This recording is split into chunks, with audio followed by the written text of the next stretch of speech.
Hey there, Cheesemeisters. Welcome back. Just a little note before we get into this week's episode. Welcome to season 2. We took a little break there in the middle after season 1 because we needed to do a couple of administrative things like get a new theme song, which you're about to hear, which we're really excited about. We stayed in the family and went to another cousin to put that one together for us. So we're real excited to have intro music and outro music by another cousin, John Spitznagel. Another change you'll notice as we get into season 2 is that we're going to go to 2 episodes a week. Your normal Wednesday is going to be the new Peach Pod episode. And on Friday of every week, we're going to drop a Peach Pod After Dark episode. The one that's directly connected to this week's Peach Pod episode.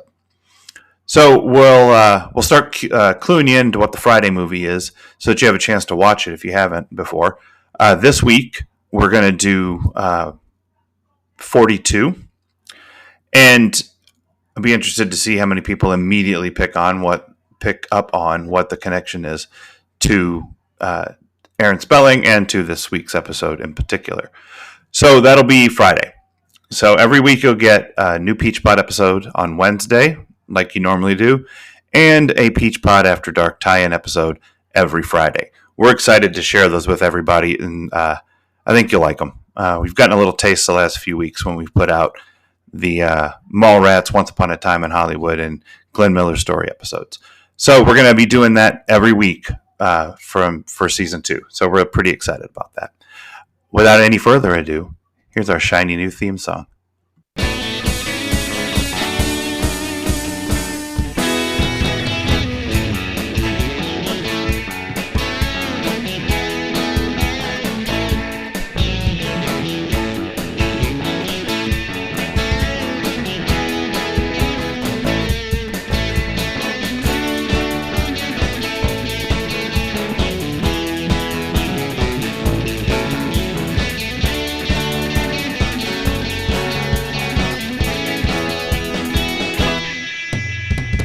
Hey there, Cheesemeisters. That would have been Losing My Religion by REM, which played a lot during the season 2, episode 1 premiere, Beach Blanket Brandon. But we're not allowed to play that anymore. Things have changed in the podcasting world, and Spotify has decided not to offer the feature that they offered that allowed us to attach music to the beginning of the show and have them clear the rights and do all of that stuff. So that was our new theme music. At time of recording this intro, I have not even heard that theme music, so I'm pretty excited to hear it. And there'll be a name at some point for that music, and we'll tell you more about it when I know more about it. But this is a second recorded intro to this episode, recognizing the fact that when I say what you just heard was Losing My Religion, you didn't actually just heard it. It was true at the time. Yeah. It's just no longer true. #time machine. So I'm going to stop talking, and you're going to hear the intro to the show that we recorded when we recorded it originally. And I would say that for the next 7 or 8 episodes, you're going to hear a similar disclaimer where we had recorded some things when we still thought we had the right to play the music. So here we are. Let's talk about the song for a second. Yes. I have a lot of feelings about REM. And they're all very positive. Okay. You said, I've heard of this song. Yes. So do you have more than that about REM, or is it just like a band you're aware of that exists? It's a band I'm aware of that exists. I know this song. I like this song. I've now watched the music video. Isn't it a good video? It's a very good video. It's really cool. Yeah, there's a reason that it won like all of the Video Music Awards when that was a thing that people cared about.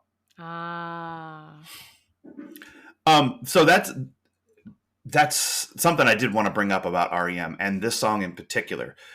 This song was beyond massive. I mean, it was the hugest of huge songs. It was all over the radio, and unexpectedly so.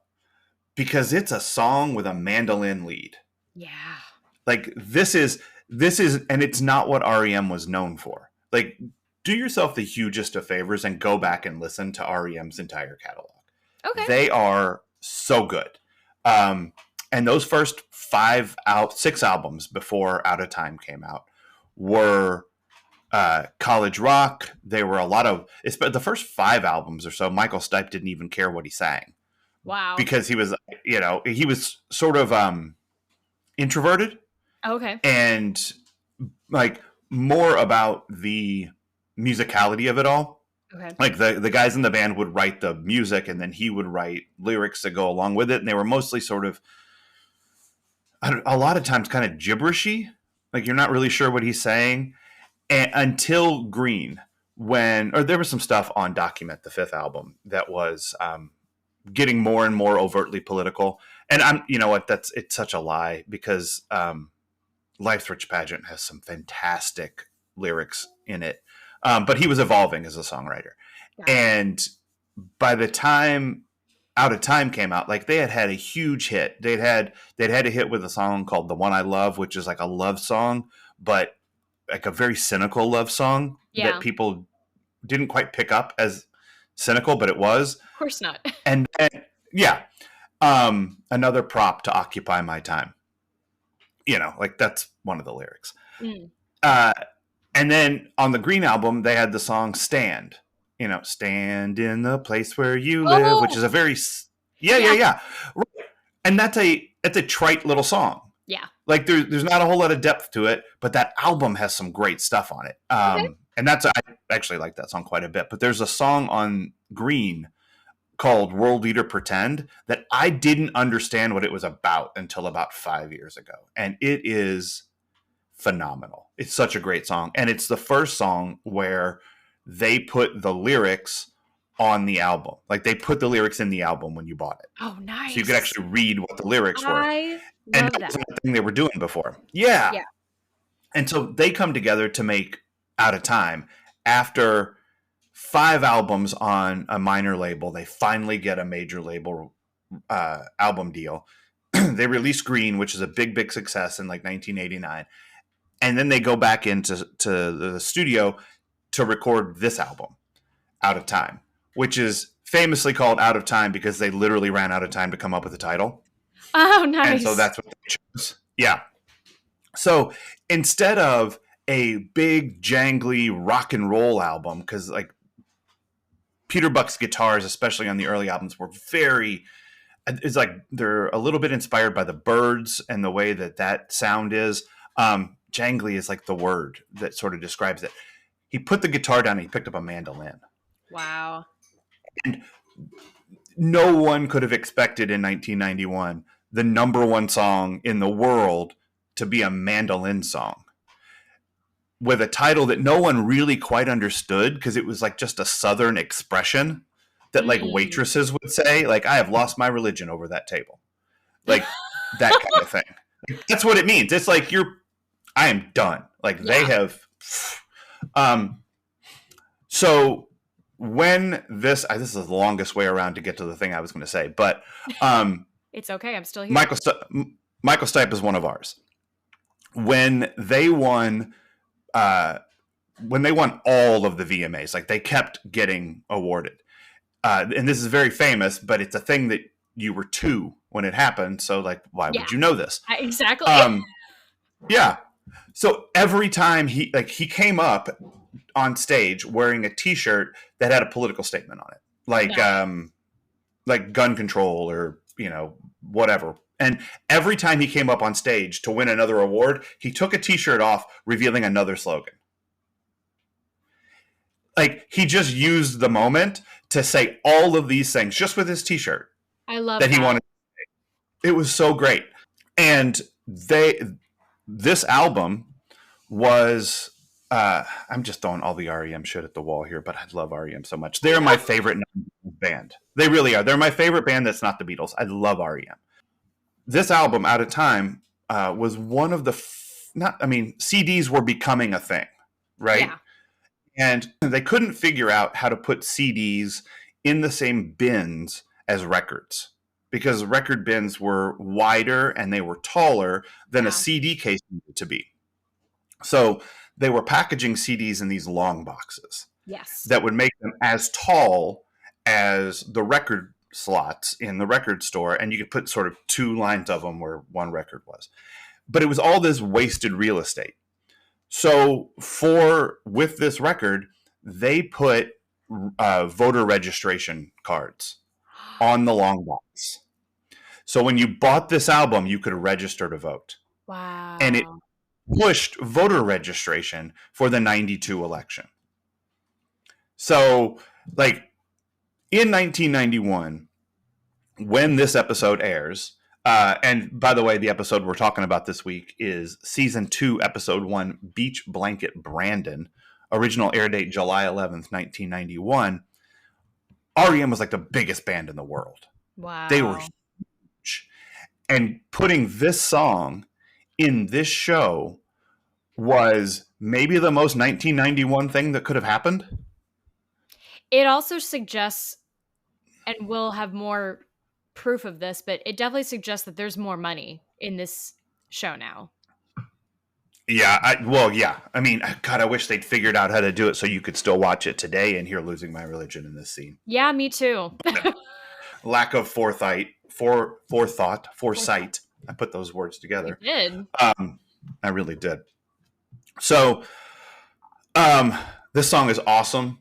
This band is awesome. Including it in 90210 is awesome. It's not the last time REM's going to show up in 90210, including a much, much later moment that pulls at my heartstrings in a very special way because of the song they chose. But we are years from hearing that. So, I know. So it was a lot to get before we even started talking about this episode. And we're still not ready because we haven't talked about anything we might have missed last episode. And because I don't think there is anything we missed last episode, I thought it might be fun to look back at season 1 because we finished it. We also haven't introduced ourselves. Well, you want to say that for later? No, we can do that. We can introduce ourselves. I'm sorry. I killed his groove. No, it's okay. I get going. You do. Laura just looked at me funny. Yep. She was like, why don't you shut up a little bit? I sensed it. and she's nodding at me as she walks out the door. Bye, Laura. To do, I don't know what. I am Jeff, and I'm just curious, did you do something that made you think that you were pregnant? And me on the other end of the internet is my co-host, Leslie, and I'm not ready to be an adult. Don't rush it. Truer words, Brenda.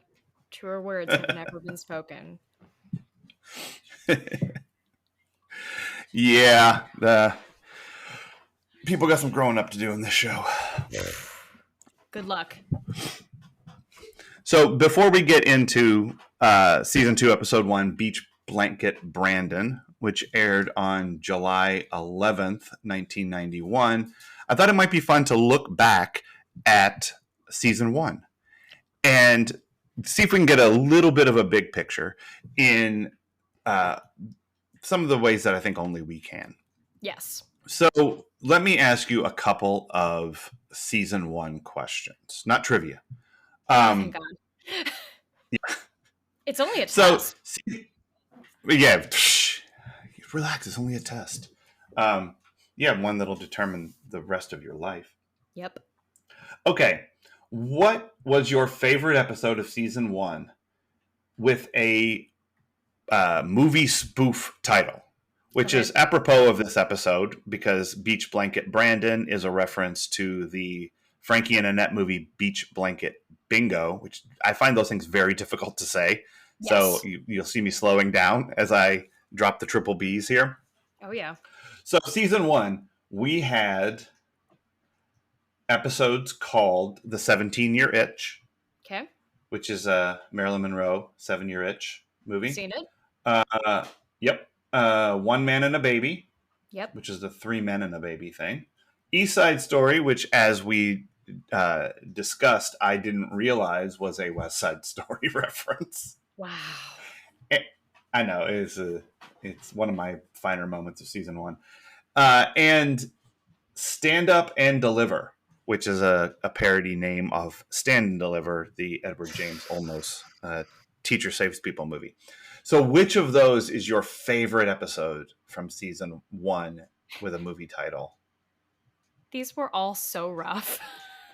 They all suck. Yeah, These I they was were just looking at it. I was all like, none of these are good.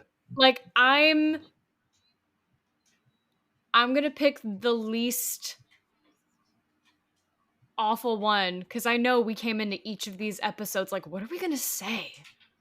Yeah. I'm gonna pick East Side Story. Okay. It was certainly one of the more fun ones to talk about because of how dumb I am. I and I don't even think I liked it more just because of the West Side Story references. I just thought I think Carla is Anna's niece's name or Yes, Carla. Yeah. Carla. I thought she was a compelling character. I liked her snapping at Brandon. Um, was it still a very weird and messy episode? Absolutely, but of those four, it's the most palatable. Yeah, boy. Ugh. The answer is Beach Blanket Brandon. but Yeah, but we don't get to include that one. no, we don't. We don't get to include that one. Oh God. How do you even choose? This is like trying to name. This is like Farmer Ted being king of the dipshits. You I know? yeah, I groaned the least with East Side Story. That was my parameter. Yeah. Oh God. I don't. I literally don't like any of these episodes. Um. All right. I'm also going to go with East Side Story. But dear Lord, is it not a ringing endorsement?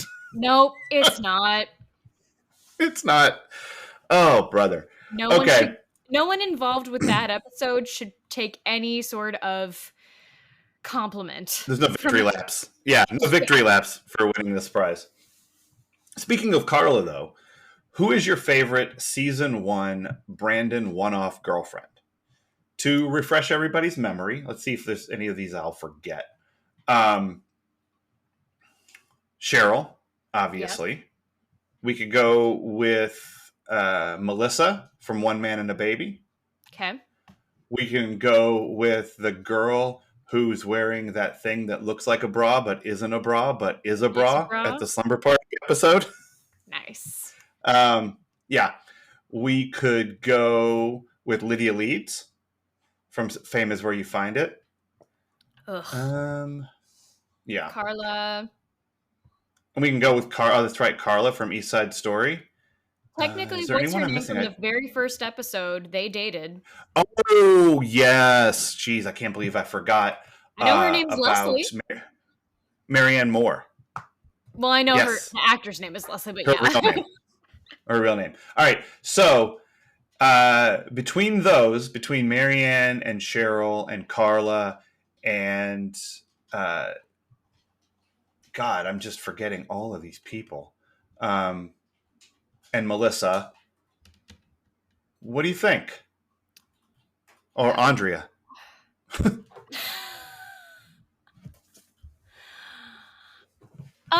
I mean, can we really well, I guess we can include Andrea. They did make out. Oh, well then I'm Yeah. probably gonna choose Andrea. Okay. Yeah. Before that I was gonna All pick right. Carla. But no, if Andrea is included in this, then yeah. Those I mean, those are the they least they had, they had one episode dalliance. yeah, they did. And those women had the I don't want to degrade them to just saying like, "Oh, I picked them because they're smart." Like that's amazing, but like they went toe to toe with Brandon and not because he's smarter than any of these women, but just they didn't Right. let him talk down to them Mm-hmm. and they were very good about not just setting their own boundaries, but I think like setting the pace, you know? Yeah. I like that all of them, after their 1 week interaction with Brandon, said, "Nah, I'm good." Yeah. Like every one of them straight opted out of further Brandon interactions, except for Andrea. They're still friends, but I But she think still that opted out of more. she did. Yeah, she very much opted out of more, and we'll get to that when we start season 2 here in just a minute.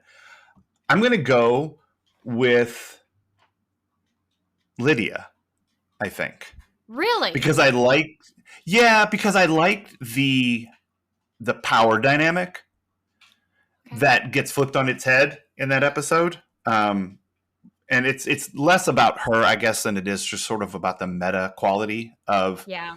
uh, her coming on as the guest actress onto an established show where he's the star, playing the established star of a show that he is on as the guest actor. Yeah. I just like that flipping of it, but not about her at all. All right. Um, yeah, so I think that's where I land. Um, any other? Oh, who is the season 1 Steve Sanders worst person of the season? Brandon. I find Brandon Yeah, to be I so mean, incredibly annoying and arrogant, and yeah, I think those are enough adjectives for him right now. yeah, there's his propensity to scream at people and lecture adults and be the internet, as we Yeah. discussed. Um, I think that puts Brandon high in the running. Um, I'm still gonna go with Steve. It just Well, yeah, that's there's valid. just there's so much objectionable behavior from Steve. Like almost everything he does is straight objectionable. He's got a Everything couple he of winning says. moments. Yeah, Oh, like, yeah. yeah. Shit, now I'm remembering some of the really awful stuff he said, and I'm like, you know what? That is worse than Brandon just being like teenage privileged boy. You But don't have to change your answer. I'm I mean, not. there's I won't there's room change. for multiple terrible people. Yeah, there is, and it's definitely those two. All right. So, how do you feel being done with season 1? I'm really glad. I feel like we've gotten through the first month of it's like getting through the first month of dating, and now you're like obviously that stuff is fun and all the like getting to know quirks and everything, but now I get Mm-hmm. to see the depth. Now I get to see where this goes. Mm-hmm. Possibly it's going to get more exciting. Yeah, I'm very happy to be done with season 1. There are some things in it that I enjoy quite a bit, and I really liked our conversations about the stuff in season 1. But when I saw the new intro, the real intro, Yes. that kicks off season 2, I was like, this feels like home. This is better. This feels like the show. And you were like, new intro. I When you snapped started to watching it. attention cuz Yeah, you went. Tsh, tsh. I know I already loved the intro. And then the I was like, oh, okay. Yep, yep. And then It's a of different course thing. I I reenacted some of it for Walter. I was like, oh, this is so great. This is full on 90s like beauty shot, Uh huh. kind of doing the Yeah. character thing, like or just being sexy. Or if you're I love wait, what's his name? Is it Jim Eckhouse? No. James Eckhouse. Eckhouse. James Eckhouse. Okay, his name Yeah. really is his was my favorite because he's just like, yeah, I'm the dad. Yep. He gives you that little dad nod. Yeah. I'm here. Here's what I've heard cast members talk about shooting that thing, and saying that it was just a whole day, and they had to sit in a chair and with wheels that turned, and Yep. underneath them was like a almost like a cookie tray with like tinfoil on it or something to reflect light up, and then they had to turn to the camera and do a little thing. and like just a little smile or yeah, the practicalities of recording all of that kind of make it better. Oh yeah. Like it's just so like work a day. Like, all right, sit in the chair. 3, 2, 1, turn. Yep. You know, The it's change from great. like black and white to color. Uh huh. Like we've come Yep. out of the Kansas of first season and now we're in LA/Oz. Yeah. Yeah. I know it's pretty great, and it feels different. Like Yeah. it feels like the show is now centered on the characters and not on the place. The way Yes. it like at least in the opening credits, like we have stars on this show. Here they are, um, and it's not Rodeo Drive and stores and it's these characters that we're invested in now as a show. And I mentioned it when and I guess we're 25 minutes in, whatever. We're into what is this episode about, but we're not even into what this episode is about. Before we get into that, I just want to highlight one thing that I think is really important about this episode, and it's when it premiered.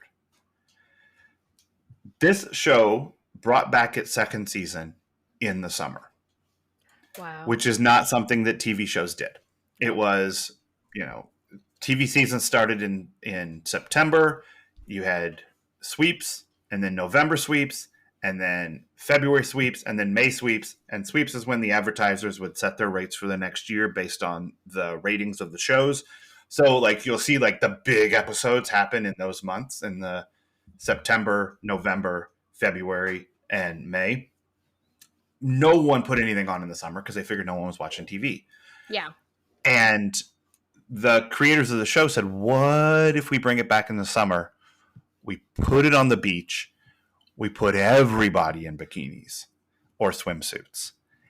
And we just turn up the whoo factor.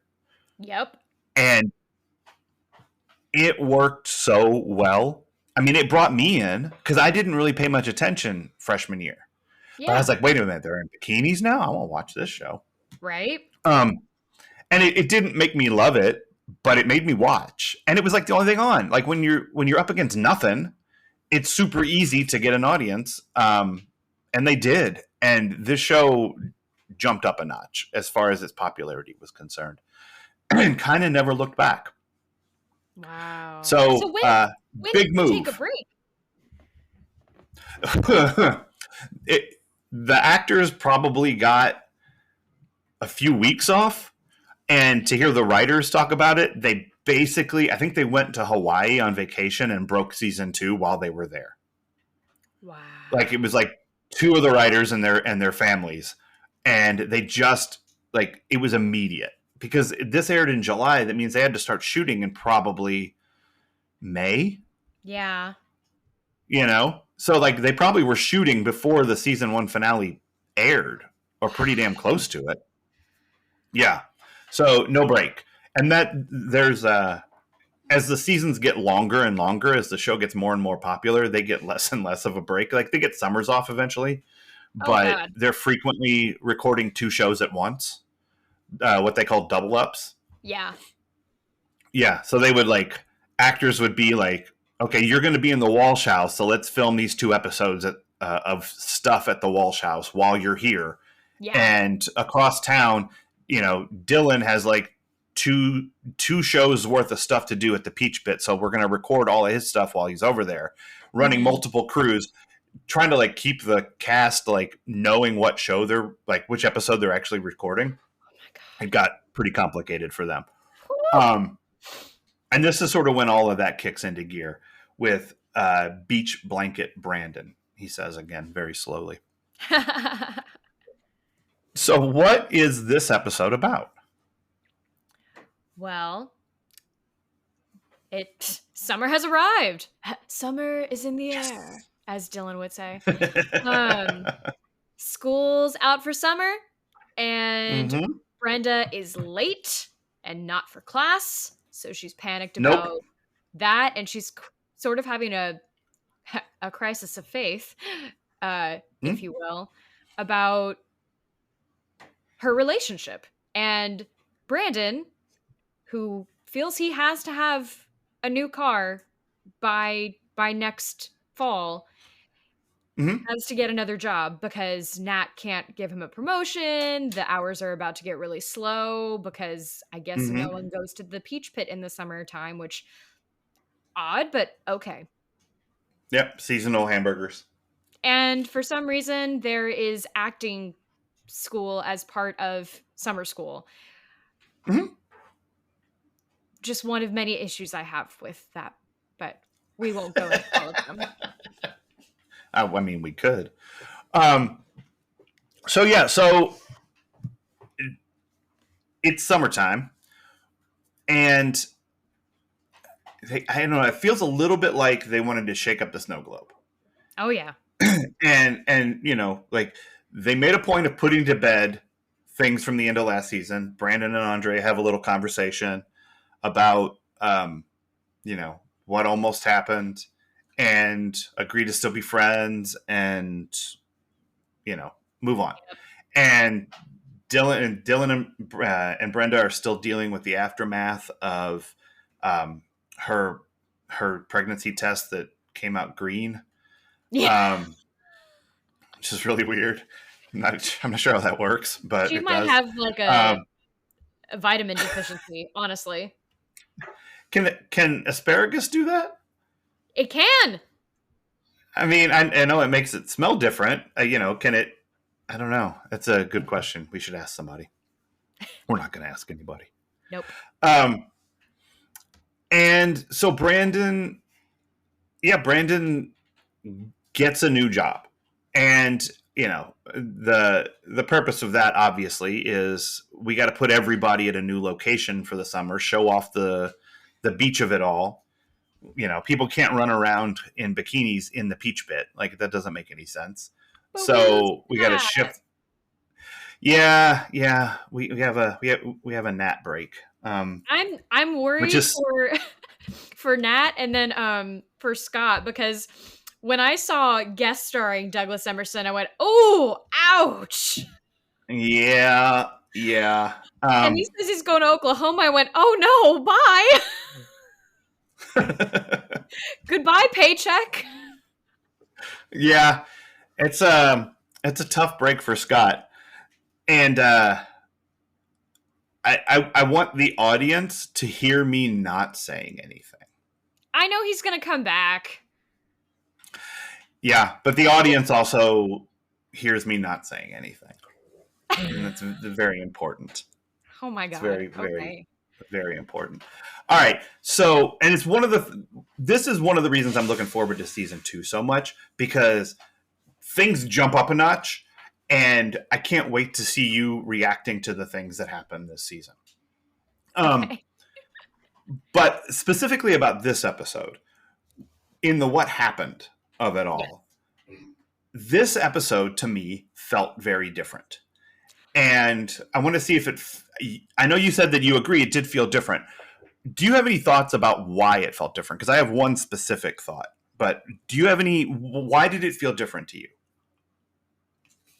The conversations felt more thought out. Okay. They felt more, I don't know, I was more interested in the conversations being had, specifically those between Cindy, Jim, and Brenda. And Mm-hmm. then, yeah, I just feel like it was a very interesting, unexpected, and a unique take on Brenda's, or any teenage girl, any young woman who's been in that situation. It was a very interesting take on, I don't want to say regret becoming sexually active, but realizing this has a lot more weight to it than I expected. I want to take Mm-hmm. a step back. So maybe in Yeah. that way, it felt more mature. Okay. Yeah. That's interesting. I think that the Jim and Cindy conversation, here's what that felt like to me. and it's not about the episode itself, and this isn't what I was going to talk about, but it's interesting to me. Um, Here's what that storyline felt like to me. And maybe I read that this is true. Like maybe I read that this is a thing that happened in the background. But the network says we're not comfortable with her being sexually active. So we need to show consequences. Fuck. And maybe dial it back a little bit. Like I feel like maybe that was going on. And so the writers did that, and they gave Jim the network's speech, right? They made him sound like his reactionary father, and then immediately walked him into the kitchen and said, God, I feel like an asshole for saying all of that. Yeah. Which is, I think, how the writers felt too. Like, Jim is them, he's given the party line, and then off to the side, he's like, God damn it. I didn't want to go that direction. It definitely wasn't a perfect conversation, and I thought it was, I was gonna give them so many props for handling it in a mature and open-minded way, and then he says, what did you do to make you think this was... I'm like, are you all kidding me? Everyone seemed surprised that Brenda had sex, and I'm like, Brandon, you knew this. You were surprised last episode, even though you knew at the dance. Cindy and Jim, you've had 2 children. Right. Granted, they were conceived at once, but still. Right. And it's kind of the only thing she talked about for like the second half of the first season. Like it was her defining characteristic for the second half of the first season. Here's what I thought was interesting and why this show felt different to me, the second season premiere. There's a couple things. But they're intertwined. One, we got characters who were going to come back. Yes. We met new characters like Henry and like Mr. Suitor, right? Mr. Suitor? Was that the other teacher? No, Mr. Suitor is the acting teacher. Okay, Mr. Suitor.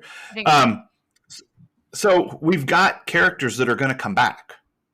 So there's a serialized, like, the show is becoming serialized. It's not quite there yet, but there are recurring characters that are introduced, not just people who show up and then fuck off. And none of the storylines were resolved in an hour. Yeah. So every conversation was much smaller in scale. Every conversation was much more naturalistic because it wasn't the only time we're going to talk about this and we have to get it all in now. Like we have to have the entire Jackie and Kelly, Mom, you're drunk and doing cocaine conversation in one scene. Yeah. You can spread these things out. And that's what I felt in this episode is Brandon wasn't overcoming a societal ill. Yeah. He was just trying to figure out how to get a new job for the summer because he needs to buy a car. Yeah. Because Mondale never came back. Mondale got fucked up. That's right. Mondale, pow, T-bone, bitch went down. Yeah. Okay? Oh, bam, Mondale, super bitch. Yeah, R.I.P. Mondale, for real. So, like, and Brenda and Dylan are dealing with like a larger thing, but it doesn't feel like it all has to be done right this second. Like even their last conversation in the hallway, it doesn't feel like the end of an episode. Like it kind of does, because it's like, okay, we've reached a resolution. We are definitely parting ways for now. But there's a very big for now in that conversation.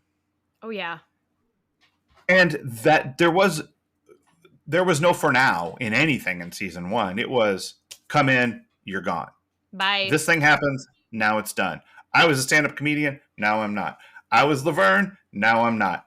Like, all of the things that happened vanished. this sets the table for us to have a season of stories, like long arcing stories, where the things that happen impact the next episode. And that feels so much better to me. Oh yeah. I feel So that I'm way on excited. Star Trek, you know? I feel that way on most Mm, shows, you know, when there is a long overarching story. uh-huh. Occasional one-offs are nice, especially in Hmm. something like DS9 where it gets heavy and the Dominion Wars are Right. going on, but like for the most part that is the most exciting thing, you know? Right. Yeah. Yeah, I like the. I mean, there are the shows that I think did that kind of thing the best haven't even started yet. Nope. Like the X Files, which starts in a couple of seasons, couple of years from this moment, does wonderful overarching mythology episodes interspersed with Monster of the Week stuff. Yes. And then Buffy did the same thing. Big bad for the season, individual beasts to fight every week. Yeah. And the stories kind of feed into the overarching story, but they can be standalone, which is great. Yeah. The more this show shifting to a serialized show, I think is so much better. It gives you a chance to dig in on things, to be even more ridiculous in the things that you come up with for these people to go through. Yes. But this feels like the show to me in a way that season one does not feel like the show. Yeah. So I'm excited to see how you embrace or reject the things that happened in season two, I can't wait. because there are things. Oh, I get All it. right, so that's what this episode is about. Brandon getting a job, uh, Brenda coming to grips with what's been going on with her, finding out she's not actually pregnant, but realizing that she's not ready for this, and everybody moving the action to the beach, which is great. But what is this episode really about? I think it's about embracing the parts of being a kid that only exist when you're a kid. So embracing the parts of Hmm. life that exist only when you're a kid and not rushing to become an adult so fast, Mm, you know? okay. And we see glimpses of that again. Like I hate I hate that that's why they would have slowed down the Brenda Dillon thing because that's stupid. Um Right. put it bluntly. But I do think as someone who didn't have sex in high school and who still is like, I don't think teenagers are emotionally mature for this, but they're gonna have sex anyway, so who cares what I think? Um, I Right. do think it's I do think it's a worthy storyline to pursue, whether or not they're gonna actually have her be single for a while, or I guess that doesn't mean she has to be single for a while, but I think it's interesting to have them go down that path and explore someone who doesn't necessarily regret having sex, but regrets or doesn't like the weight of responsibility that comes with it. Yeah. Like, that's important to note, and that's not something people talk about enough. The only reason they tell kids not to have sex is that they'll die or they'll get pregnant. And I'm like, that's not enough. Right. There's other pieces here. Yeah. And then you've got Brandon who does like his dad in the previous season slash episode, where his dad picked or went after a promotion for more money instead Hmm. of staying in LA at his current job or his current status and be Hmm. happy with his family. Now, thankfully, he does end up choosing that, but Brandon goes towards the money and not towards a job and not sticking with a job that he likes. Right. Yep. That's true. Um, yeah. There's definitely a focus on being a teenager in summer in this episode. You Yeah. know, um, the I they everyone has their motivations for the things they're getting into this summer, and they're very teenagey. Steve just wants to go smash broads at the beach while he plays volleyball. Dylan is trying very hard to keep his relationship together in the sort of the best way he knows how, which is, teenage boy way. Yeah.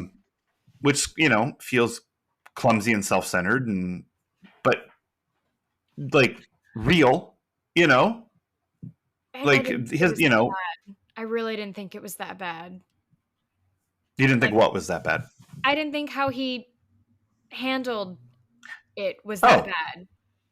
You know? I didn't either. I think Kelly's right. Like he was just acting like a total guy, Yeah. you know, like, and that's who he is, you Yeah. know. Donna's trying to get an easy A by grabbing some summer school credits. Andrea is trying to bolster her college resume, which is like the most Andrea reason to take an acting class you can ever Yep. imagine. Brenda is pursuing the passion that she discovered in her Laverne days. Yes. And Brandon is, trying to make more money to get a new car and, look at girls in bikinis all summer. Like everyone's motivations are incredibly teenage. Yeah. And so, yeah, this is definitely an episode about being teenagers. I think for me, one of the things the episode is about is, to quote Kermit the Frog, it ain't easy being green. Yeah. So Brenda's green on her pregnancy test. Yeah. When your options are not green. Like, There might be something if wrong she with Dylan's member. contribution to the proceedings. Yes. Yeah, it's that's just really funny. But all of her angst comes from this not knowing. This, like, am I or am I not? And green. Green? Yeah. Honestly, St. Patrick's Day. Yeah. Donna had Thumbs great up to lines Donna. always. Abstinence. She did. Yeah. Also, the audience should hear me not saying anything about that. Oh my God. And then Brandon shows up at the beach club to try out for this position as lifeguard, and he's as green as goose shit. I mean, he is not rated for ocean rescue. He's got lake and swimming pool. Yeah. Lake rescue applicable, but not like a 1-to-1. No. And then he's clearly the runt of the litter. Like, yes. There's no one auditioning, trying out for this job tinier than Brandon, including the girls. Did you notice, like, the power lifter lady? I thought there was a woman in there. Yeah, she's clearly a power lifter. Like, she's built like an Olympic weightlifter, right, out there to be a lifeguard. I feel like just that scene of them trying out to be lifeguards is the inspiration for Baywatch. Yes. Like, I feel like someone watched that and went, okay, what about this, but everyone's hot? Everyone's hot, and we introduce slow motion. That's right. Yeah. And I think that was really it was like, okay, what about Brandon tries to be a cheerleader, except David Hasselhoff and everyone else is hot? Yes. So, we have a lot to thank this episode of 90210 for in the history of television. We get James Pickens Jr. Yes, we do. Henry Thomas. So you obviously recognize him from Grey's Anatomy. And the X-Files. Good for you, having him in the X-Files. I love it. I love that you know he was in the X-Files. Great. For me, he's Henry all the time. Like, when he shows up in the X-Files, I'm like, there's Henry. Yep. And when he showed up in Grey's Anatomy, even when they had the prom at the hospital, which was fucking stupid, I was like, there's Henry. God damn it. That prom was great. That prom was the reason I was like, I'm out on this dumbass show. Fine. You got out They don't hold sooner proms than in me. hospitals. Yeah, I didn't Yep, get out right away. We hung around for a minute. there are when you're dying. Nah, they're not. No, they're not. That's not what happens. There's no hospital proms. It's fucking stupid. But Henry was there. Yeah. Um, so thumbs up for Henry. I'm very happy to have Henry in the show. Most beautiful The voice. He's really good. And also, here's the other thing that I really like about, and it is hard being green, and we're going to talk about that a little bit more. But Henry in his green shirt, see me making connections there just off the top of my head, like a goddamn professional. Yep. They give Henry personality traits that are like just little things. Like Henry hates interviewing people. So he would just rather give the job to this kid. Yeah. And as someone who has hired people, I actually like interviewing people, but I've worked with a lot of people who don't. I know a lot of people who hate interviewing. Like it couldn't be, there couldn't be a worse part of their job than interviewing to hire people. And so Henry's like, if you take this job, I don't have to do this. Please take this job. Is the most relatable thing in the world. Except that from 11 to 12 every day, Henry's watching The Young and the Restless and fuck off. Yep. I love that. It's so great. It's such a wonderful, just little character trait that they give him where you're like, I know who this guy is. Like, he's running this place. He seems to enjoy his job. Don't bother me when Young and the Restless is on. Who is this Nat? Right. Yeah. Yeah. Why do you like Nat so much? Like, no, Henry is gold. I love Henry so much. And that's not possible if this is a one-off, or if he's just there, like you're not going to spend time on him watching Young and the Restless, but he's coming back.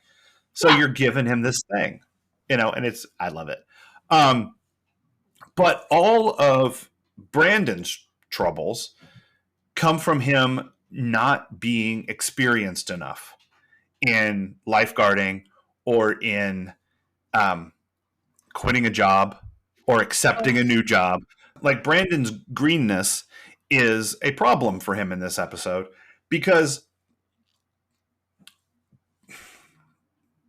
there's an easier way to do that, Brandon. Yeah. Like, you didn't have to walk out on Nat. You could have just said, hey, Nat, I need to give you my 2 weeks notice. For the next 2 weeks, can I just work nights? Yeah. Can I work the evening shift? That's all he had to do. And all of the stuff is avoided. Now, maybe what's also avoided is the scene the next day when he comes back and Nat's like, but all's forgiven. I love you. Yeah. And then you're like, isn't Nat the greatest?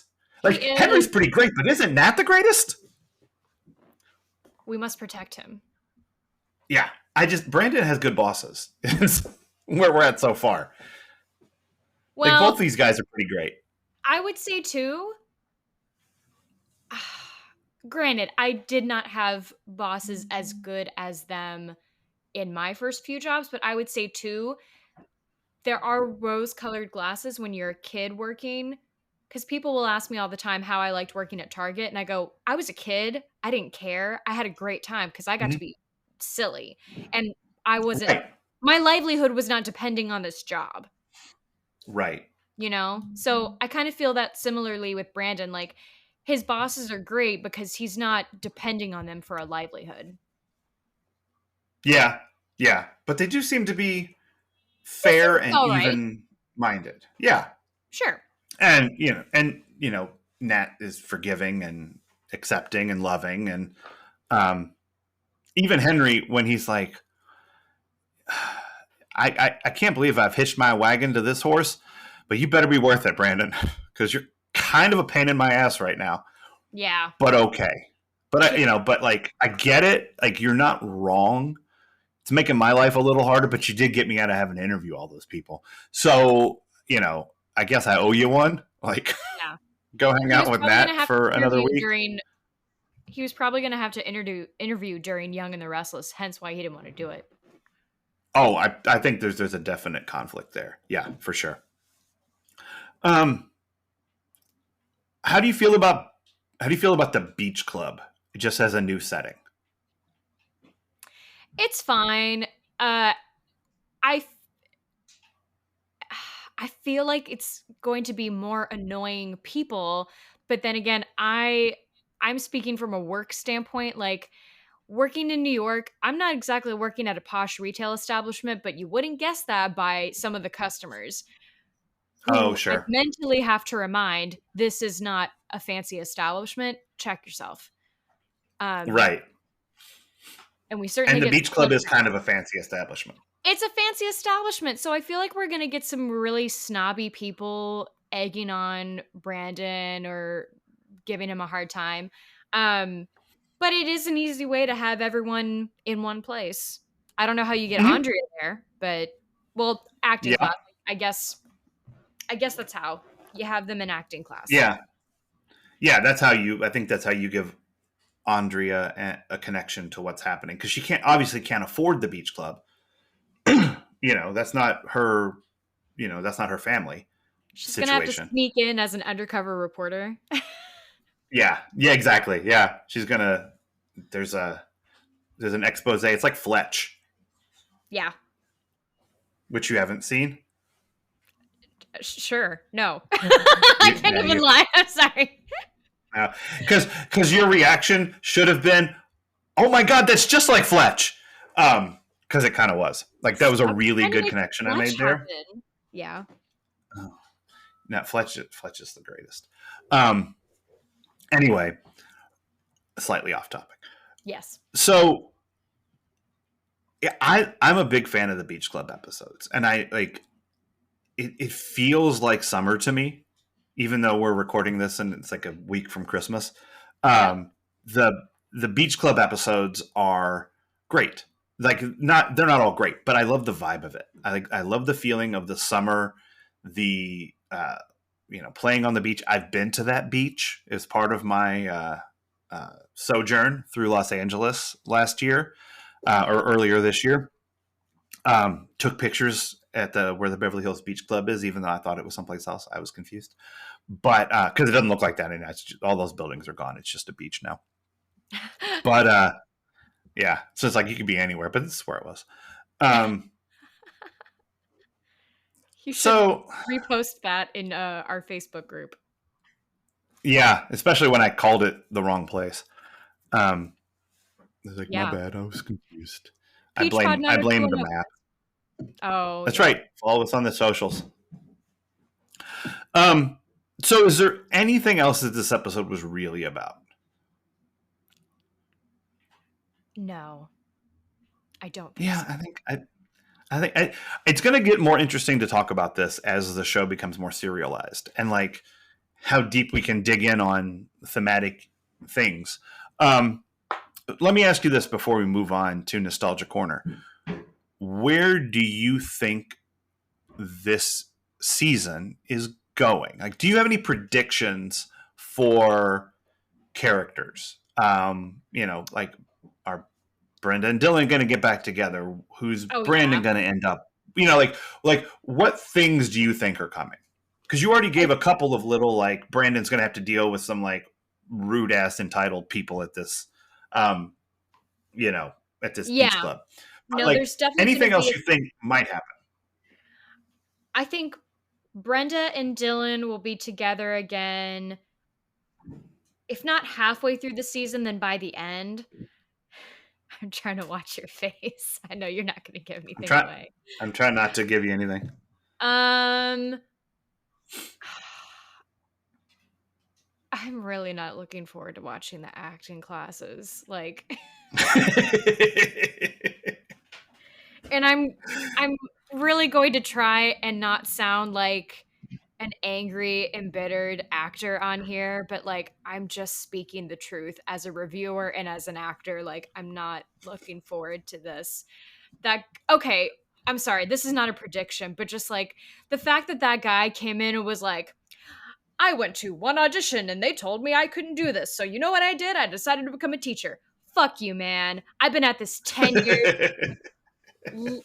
without that pointed kind of rejection, but I've got emails on emails on emails of like, thanks, but no thanks. So suck it, Mr. Suitor. Yeah. Yeah. Anyway, Mr. um, Suitor. No. I have a bad feeling he's gonna hit on one of the students. I don't like that he called Brenda a pretty girl with the nice smile. I was like, ugh, okay. So there's Yeah. clearly gonna be something there. I don't know Um, what in the history of this show leads you to believe that there's anything going to happen inappropriately between a teacher and a student. I don't know where that comes from. right? Maybe everything you've seen so far. Everything I've Um, seen in teen dramas. Um,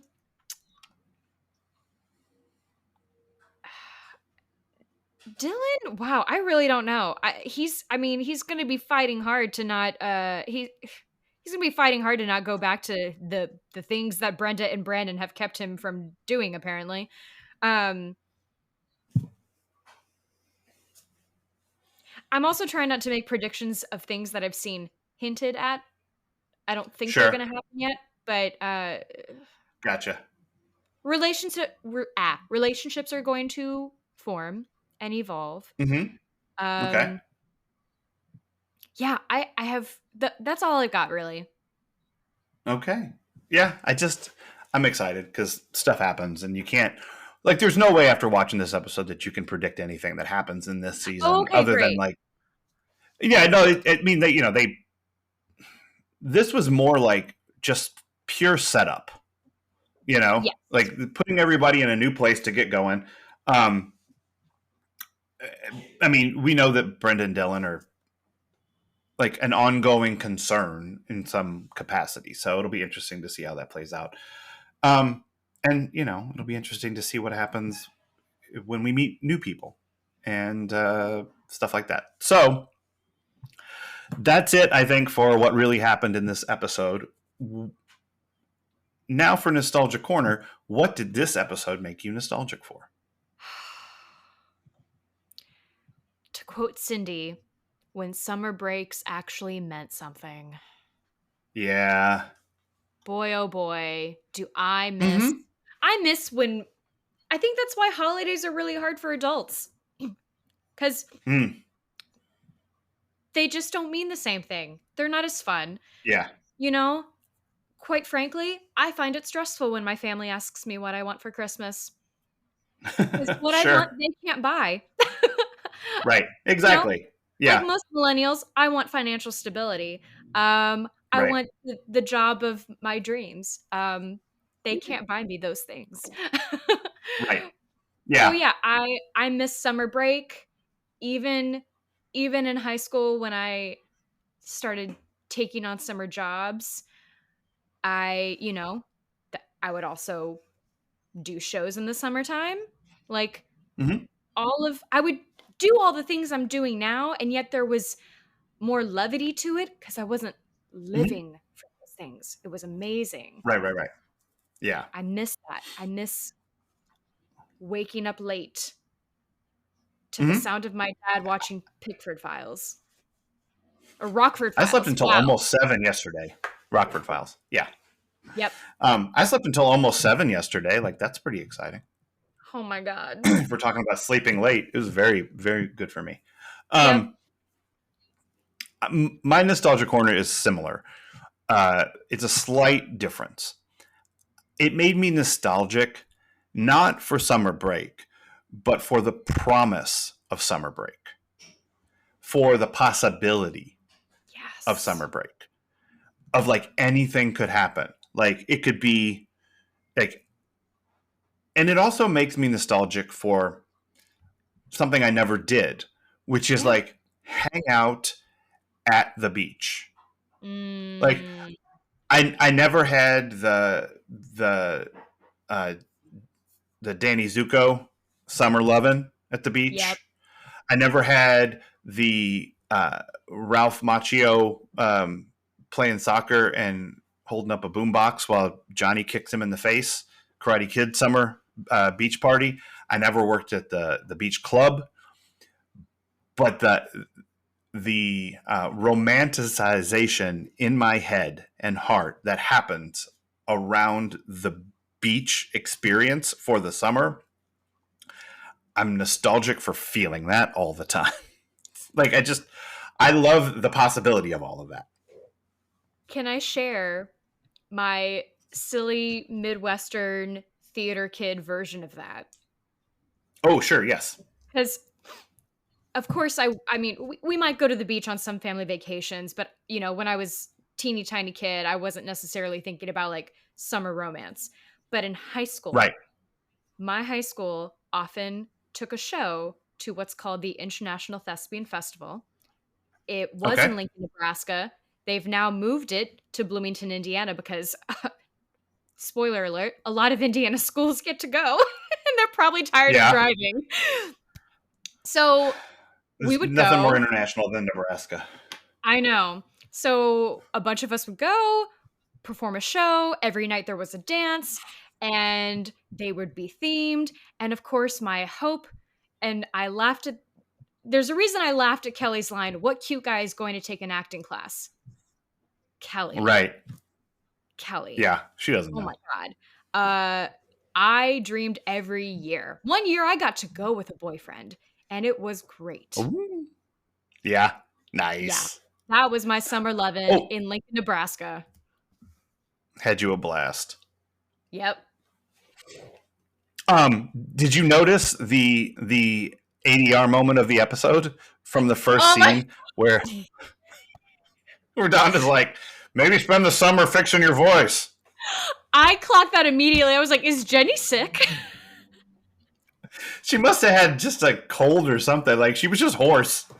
But I love that they called it out. Not having a break. Oh my! But yeah, Right. that ADR moment cracked me up. Yeah, I love that they called it out. They were like, we can't just let it slide that she sounds like Froggy from Little Rascals. Like we gotta address that. Yeah, I really like that a lot. So, who is your Steve Sanders Memorial worst person of the episode?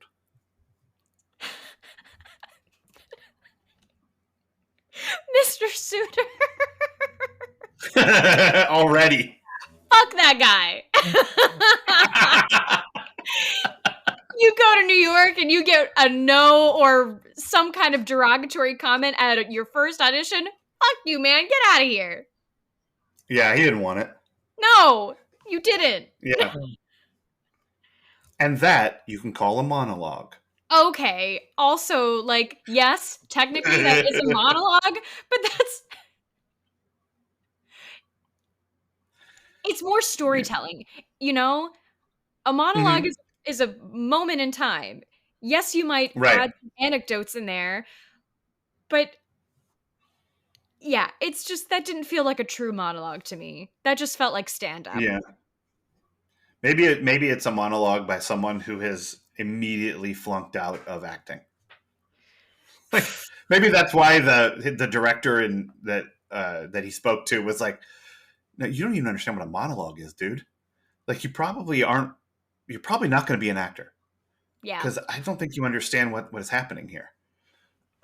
So yeah, Mr. Suter needed a job.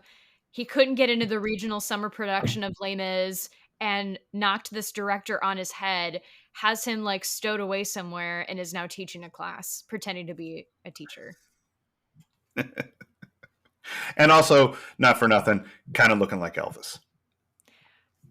He's not cute. Which is well, that's why he got the job though. Like he was in an Elvis miniseries, and they were like, "Oh, let's get that guy." It's a terrible miniseries. Yeah, it's not good. Shocker. I don't recommend watching it. I mean, I don't think I've even seen it, but I think it died hard. And then they were like, "Oh, and we hired this guy." looks like we're stuck with him for a little bit.